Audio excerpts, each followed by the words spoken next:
Luis, lo escucho con un poquito de retorno bajo, pero lo escucho. Bueno, ya ahora pedimos retorno alto, ahora ya está, ya. El tipo es columnista y ya pide retorno alto. ¿Ahí vamos bien? Ahí estamos mejor. Mejorando, pero no bien. Está complicado esto. Ahí estoy tocateando algún que otro botón. Doc, ¿cómo venís viendo y analizando la situación en Tierra del Fuego? Y la verdad que sigo muy preocupado. Creo que los casos no están bajando, al contrario, cada vez hay más casos. Creo que el Día de la Madre fue un gran problema, porque digamos hubo muchas reuniones y cuando estamos investigando cada caso vemos que muchas veces el lugar de contagio fue lamentablemente esa reunión en un lugar cerrado, y aunque sabemos que un gran porcentaje de los casos tiene una evolución leve y prácticamente es un resfrío, hay un porcentaje de pacientes que la pasan mal, con dolores, con fiebre, y un porcentaje de pacientes que la pasan muy mal, terminando en el hospital. Así que la verdad que muy preocupado por esa situación. Ahora, vos fíjate, recién hablaba con un oyente que también él dice que dio positivo, que también es un paciente de riesgo. Está explotando por todos lados. Sí, la verdad que los casos han aumentado. En estos días hemos escuchado las declaraciones de los directores de los hospitales, los médicos terapistas totalmente angustiados y transmitiendo a la población, y por ahí a veces con diferencia con lo referido por los funcionarios, ¿no? Pero digamos, acá ya no se trata de que si hay camas libres, si hay respiradores libres. Lo que se trata es, digamos, si va a haber un personal humano suficiente y en un estado, digamos, normal para poder atender a los pacientes. Y no estamos hablando solamente de los médicos, ¿no? Sino que también enfermeros, personal de limpieza, camilleros, kinesiólogos, que están haciendo un trabajo enorme en el campo de batalla, tanto en los hospitales como en los sanatorios. Y bueno, pensamos que la gente tiene que pensar en ese esfuerzo y bueno, tratar de cuidarse un poquito más. Claro, lo que pasa es que por un lado tenemos 8 meses que implica un desgaste muy importante en cualquier actividad. En la salud, las consecuencias de ese desgaste las vemos reflejadas, ¿no? O sea, por eso quizás la voz de un director con una realidad que todos los días se te mueren pacientes adelante tuyo y nada podés hacer para evitarlo. Exacto. Y por otro lado la función política, que tiene que ver con que no le falten los elementos que necesitan para trabajar, pero con una pandemia que también tiene un alto costo por la internación de cada uno de los pacientes. ¿Estoy muy errado? Exacto, no, para nada, no. La pandemia tiene un costo elevadísimo, no solamente estamos hablando en lo económico, sino en lo humano, y por eso es lo importante de tratar de encontrar estrategias para tratar de disminuir ese gasto, ese impacto, tanto en lo económico como en las otras esferas. Y es en eso que estamos trabajando, tanto de la parte pública como en la parte privada, estar dando una respuesta. En lo que me toca a mí, estamos tratando de coordinar con los colegas del hospital la atención ambulatoria de los pacientes, los que antes atendían la guardia, y ahora lo estamos haciendo vía telemedicina, ¿no? Llamando a cada uno de los pacientes con COVID a la casa, preguntándole cómo anda el núcleo familiar, y detectando, digamos, algún signo de que pueda ser de riesgo, para que ahí sí convocarlo a la guardia. Entonces, de esa manera, lo que evitamos es que la gente se aglomere en la guardia, digamos, sature el sistema, y por otro lado, digamos, eso implica un gasto en equipos de protección, barbijos, batas, todo eso. Si lo podemos mantener en la casa y controlarlo con llamada telefónica o por videollamada, es mucho mejor para todos. Te quiere hacer una pregunta, Nini. A ver, Nini, si lo escucha bien. Hola, buenos días, Doc. No sé si me escucha. Sí, te escucho perfecto. Bueno, mi pregunta en realidad tiene que ver con una reflexión que me gustaría compartir con usted, a ver, desde su punto de vista. Yo lo que noto es que no baja la cantidad de infectados, tampoco el tema de los fallecimientos y el tema de los internados, como que son 3 factores a tener en cuenta dentro de lo que es esta pandemia. Y por otro lado, en función de esto, veo que tenemos días en los cuales se habla de una cantidad de testeos que difiere muchísimo de un día al otro. ¿Esto tendrá que ver también con la recepción de los equipamientos? Sí, yo creo que, digamos, hay que tomar con pinzas, ¿no? Los números, ¿no? Porque hay muchos factores que determinan eso. Primero es que en cuanto a los resultados del laboratorio, hay que tener en cuenta que el laboratorio principal está en el hospital regional y los laboratorios secundarios están en los privados y en Río Grande. Cuando Río Grande llega a un límite de muestras, yo entiendo que mandan a Ushuaia y Ushuaia las prioriza, a veces de acuerdo al estado de cada paciente. Hay una limitante, ¿no? Una limitante lógica del número de hisopados que se pueden hacer por día, y eso más o menos marca un número y sus variedades.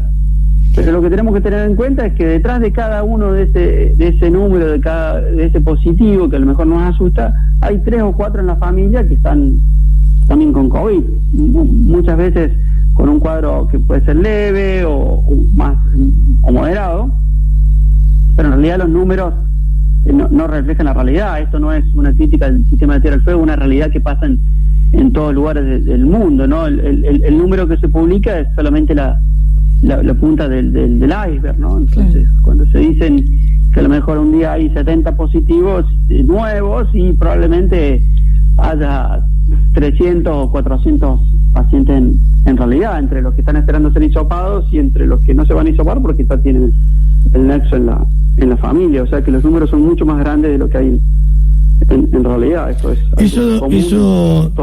Eso te quería consultar, como le digo a la gente que estamos hablando con el doctor Alba Capitán, que es, no me sale, sos pediatra, pero infectólogo también. Y epidemiólogo también. Epidemiólogo. Exactamente, Luis. ¿Y por qué hago esta salvedad?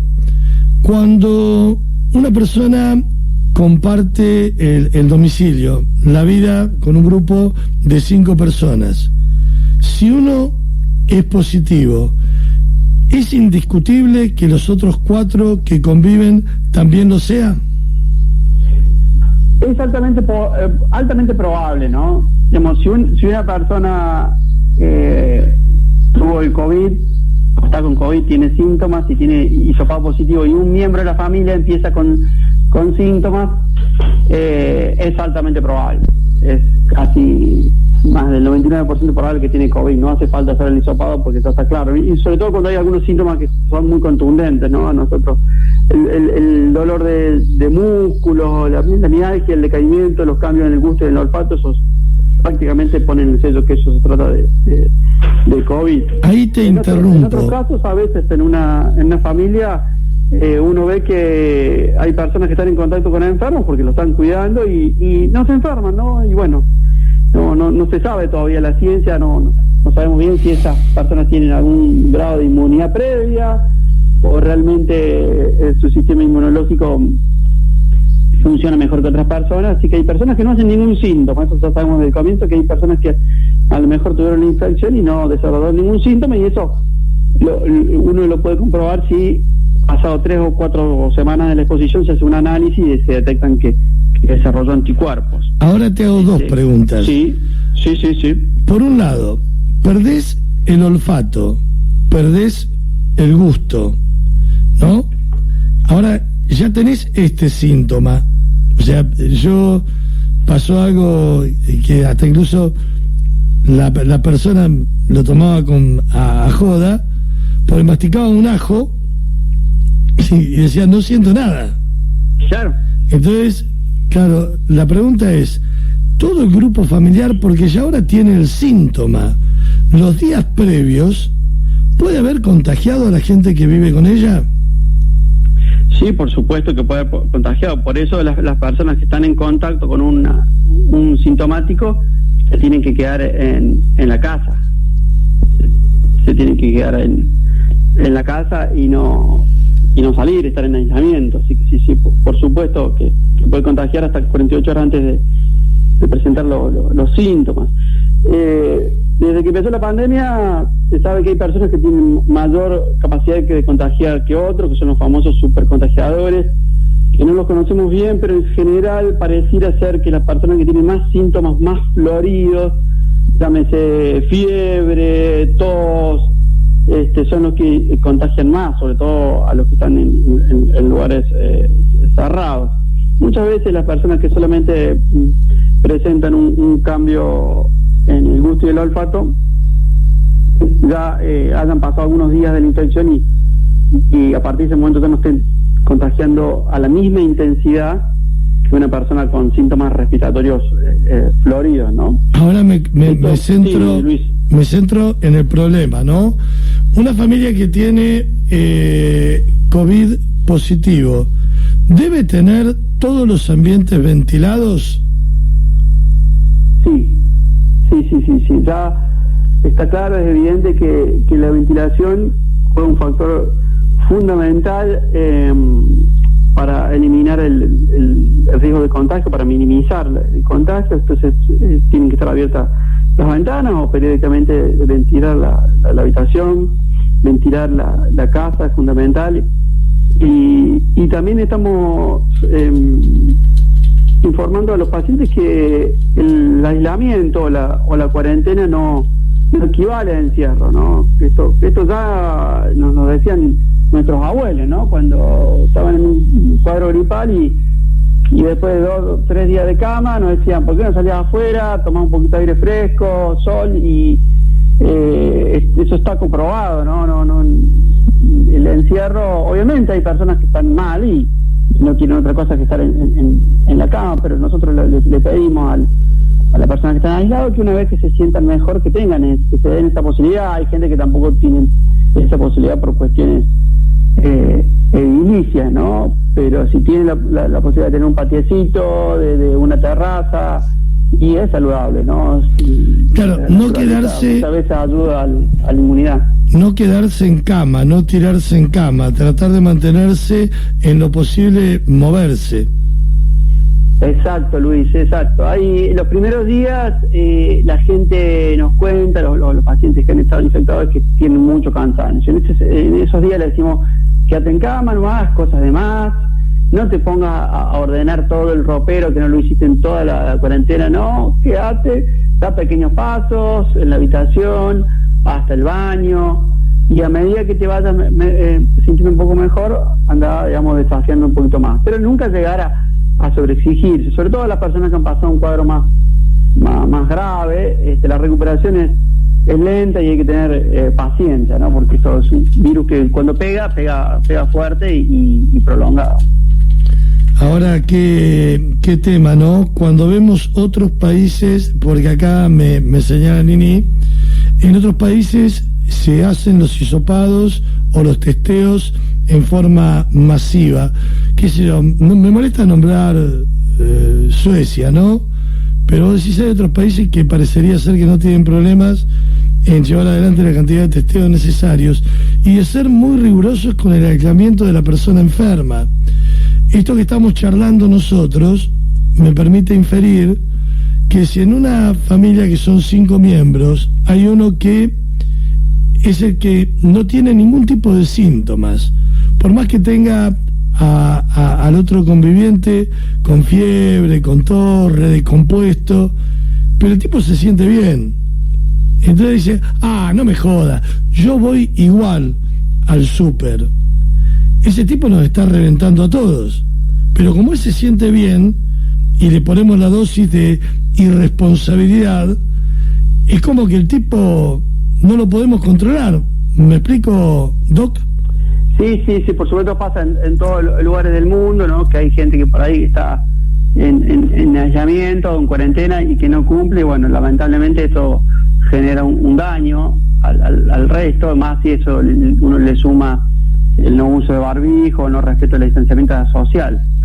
En cuanto a la cuestión de los testeos, a mí me gusta, más que usar la palabra testeo masivo, usar el testeo inteligente, ¿no? O sea, claro. Y por eso la epidemia no se puede controlar con un robot automático que diga hacemos testeo, sino que para eso está, digamos, el estudio y la experiencia del profesional médico, y muchas veces orientado por el bioquímico, que va a determinar en cada grupo familiar cuándo y a quién y con qué tipo de test es necesario hacer, ¿no? Me ha pasado, ¿no?, de recibir consultas de gente llorando por un resultado, y el resultado significaba que había tenido COVID hace un mes. Entonces, muchas veces en la desesperación se recurre a testear en forma masiva, pero lo que es preferible es hacerlo de manera inteligente. Eso es más fácil cuando van bajando los casos. Mientras hay muchos casos, es complicado porque al estar saturado el sistema, digamos, empieza a haber errores y después no podemos controlar el brote. Uh-huh. Yo también creo que tenemos que hacer otra reflexión respecto a las personas y esto de la irresponsabilidad.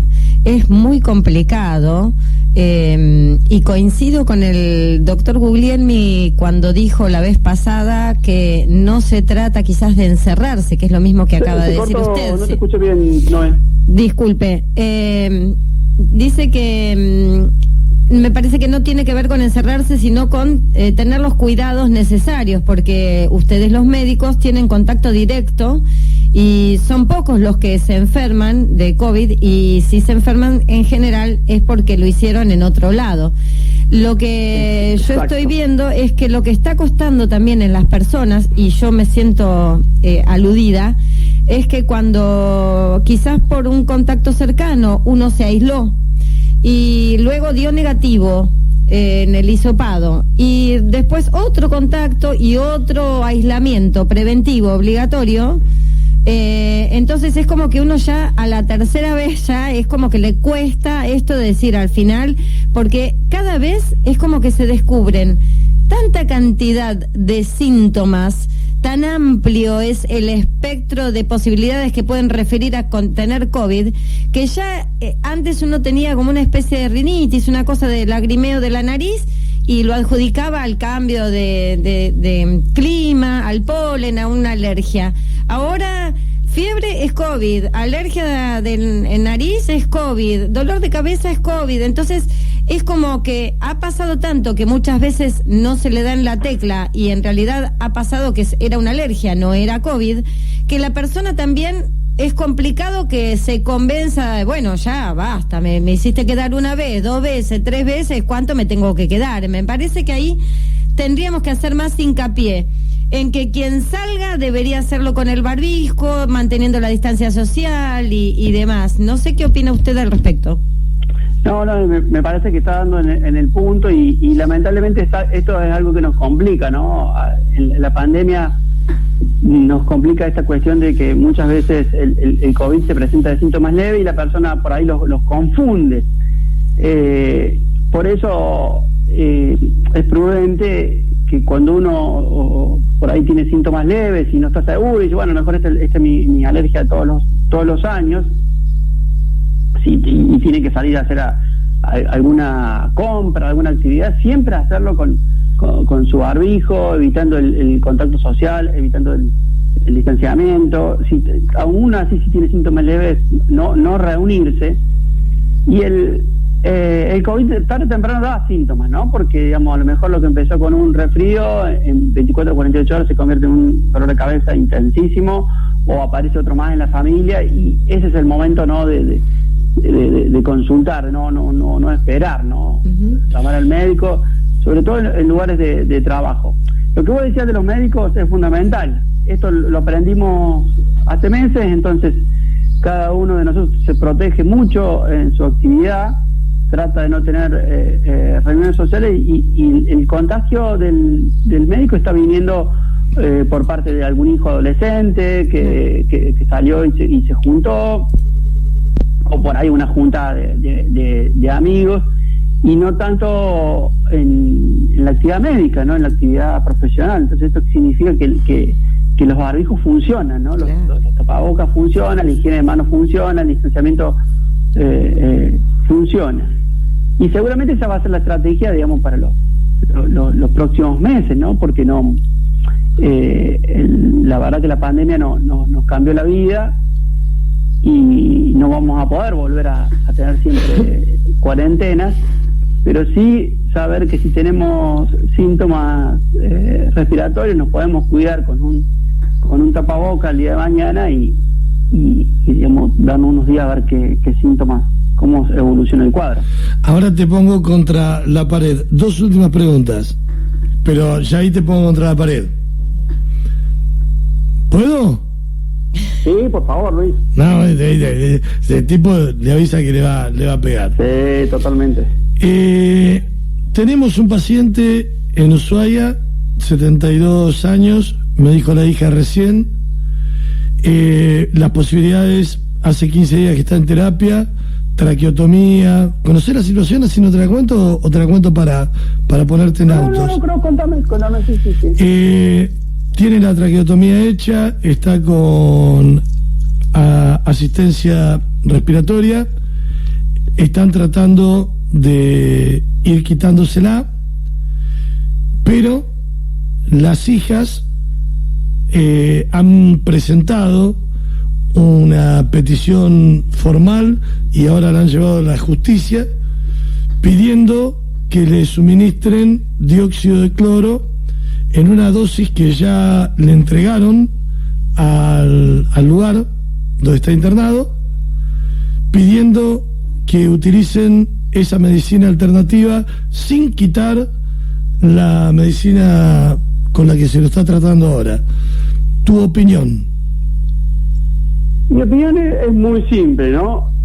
Nosotros tenemos un órgano regulador de las medicaciones en Argentina que se llama ANMAT, en la cual figura, digamos, un catálogo de medicamentos y establece claramente cuáles son los medicamentos seguros, cuáles son las dosis, cuáles son las reacciones adversas de cada medicación. Entonces, cuando un médico receta, aunque sea un ibuprofeno, está siendo responsable de ese acto de conocer perfectamente cuáles son sus beneficios y sus reacciones adversas, y sopesando eso hace la indicación. El acto médico consiste en eso. Yo creo que de ninguna manera un médico puede recetar una medicación que no ha sido aprobada, ¿no? por un ente que regula esto, como es el ANMAT. De hecho, el ANMAT lo ha catalogado al dióxido de cloro como categoría un tóxico, un veneno. Entonces es lo mismo que viniera un paciente, un familiar, y solicitara que le administrara, por ejemplo, whisky.